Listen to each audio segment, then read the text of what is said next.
توحید کی فضیلت اور یہ کہ توحید گناہوں کا کفارہ ہے. توحید کی برکت سے گناہ معاف ہوتے ہیں، اللہ تعالیٰ گناہ معاف کرتا ہے.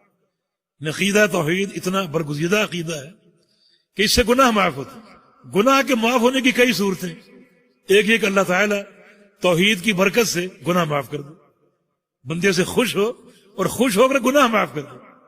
دوسری صورت قیامت کے دن اللہ تعالیٰ گناہ گار موحد کو اپنے پیغمبر کی شفاعت کا حق دے دے. یہ حق موحدین کے لیے خاص ہے اگر وہ گناہ گار. ابو ہریرہ نے پیغمبر سے پوچھا من اسعد الناس بشفاعتک یوم القیامہ، یا رسول اللہ صلی اللہ علیہ وسلم وہ کون خوش نصیب لوگ ہیں جن کی قیامت کے دن آپ شفاعت کریں گے؟ کون خوش نصیب لوگ؟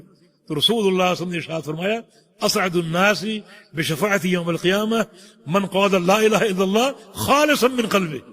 میری شفاعت قیامت کے دن صرف ان لوگوں کو نصیب ہوگی جو لا الہ الا اللہ کہیں، بالکل خالص ہو کر، دل سے کہیں اور خالص ہو کر کہیں. کوئی شرک کی ملاوٹ نہ ہو، ایک ذرے کے برابر بھی نہیں، سوئی کے ناکے کے برابر بھی نہیں.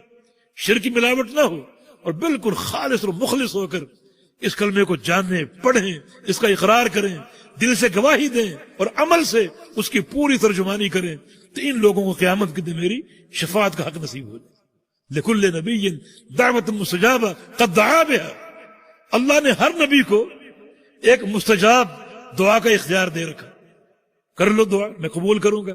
ہر نبی کر چکا، میری باری آئی، اللہ نے مجھے بھی اس دعا کا حق دیا کہ تم بھی ایک دعا جو چاہو کر لو، میں وہ قبول کروں گا. مگر اللہ کے پیغمبر فرماتے کہ میں نے اس دعا کا حق دنیا میں استعمال نہیں کیا. اللہ اکبر، یہ امت سے محبت کی نشانی. دنیا میں استعمال نہیں کیا. جنگ احد میں بڑی کٹھن گھاٹی آ گئی تھی، نڈھال ہو کر گر گیا تھا، دندان ٹوٹ گئے، سر زخمی، چہرہ زخمی. اس وقت یہ حق استعمال کر سکتا تھا، نہیں کیا.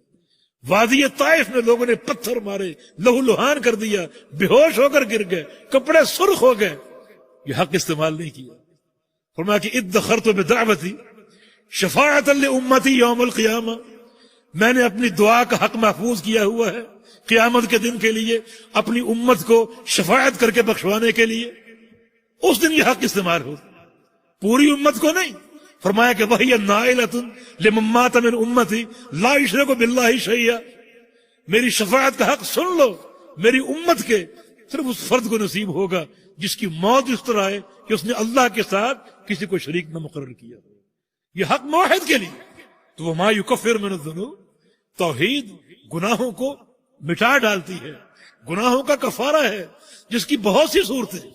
اللہ تعالیٰ کا فرمان الذین آمنوا ولم یلبسوا ایمانہم بظلم، جو لوگ ایمان لائے اور ان کے ایمان میں ظلم شامل نہیں، ظلم شامل نہیں، اولئک لہم الامن، ان کے لیے امن ہے، وہ مہتدون، یہی لوگ ہدایت یافتہ، سچا ایمان لائیں اور ان کے ایمان میں ظلم نہ ہو.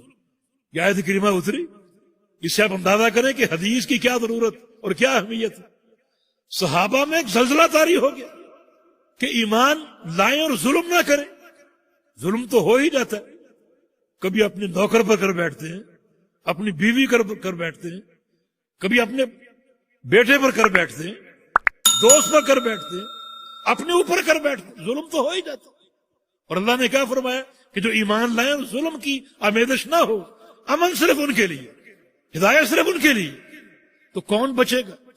صحابہ اللہ کے پیغمبر کے پاس آ گئے، یا رسول اللہ صلی اللہ علیہ وسلم، یہ آیت تو کمر توڑ دینے والی، بھلا ظلم کون نہیں کرتا؟ ہر ایک سے ہو جاتا. رسول اللہ صلی اللہ علیہ وسلم نے ارشاد فرمایا کہ یہ ظلم کا معنی وہ نہیں جو تم سمجھے.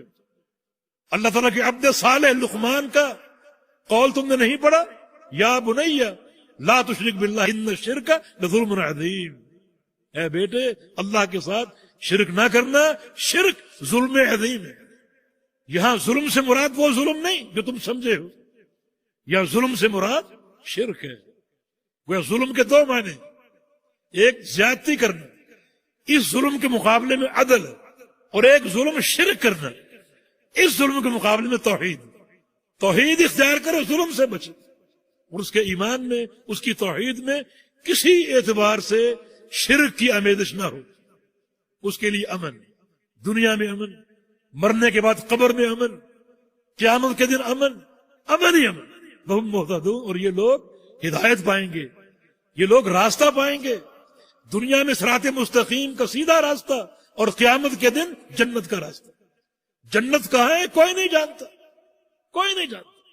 کوئی شخص اپنی مرضی سے جنت کی طرف جا کر دیکھے اس کو ملے گی ہی نہیں. جنت کس کو ملے گی؟ جس کو جنت کا راستہ اللہ دکھائے گا.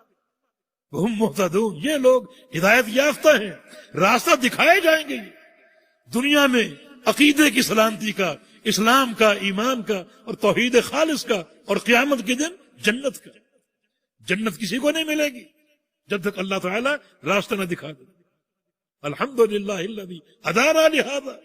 جنتی جنت میں پہنچ جائیں گے، پھر کہیں گے کہ اللہ کا شکر جس نے ہمیں جنت کا راستہ دکھا دیا. وما کنا لنہتدی، ہم اس کا راستہ پا ہی نہیں سکتے. جنت کہاں ہے ہمیں معلوم ہی نہیں. اللہ نے راستہ دکھایا. راستہ کس کو دکھایا جائے گا؟ الذین آمنوا، جن کی توحید خالص ہو، ایمان لے، اور ان کے ایمان میں شرک کی رتی برابر بھی، ایک سوئی کے ناکے کے برابر بھی ملاوٹ نہ ہو. تو آیت کریمہ یہ توحید کی عظمت ہے. مانا ایک موحد انسان دنیا میں بھی امن میں ہے، ہدایت یافتہ ہے، قبر میں بھی امن میں. ورنہ قبر کا عذاب بڑا شدید. بچاؤ چاہتے ہو توحید. قیامت کے دن امن میں، قیامت کی ہولناکیاں، قیامت کا زلزلہ اور قیامت کے مختلف مراحل، ان سب میں امن حاصل ہوگا ایک موحد انسان کو. اور یہ لوگ ہدایت پائیں گے، راستہ پائیں گے دنیا میں عقیدے کا اور توحید کا، اور قیامت کے روز جنت.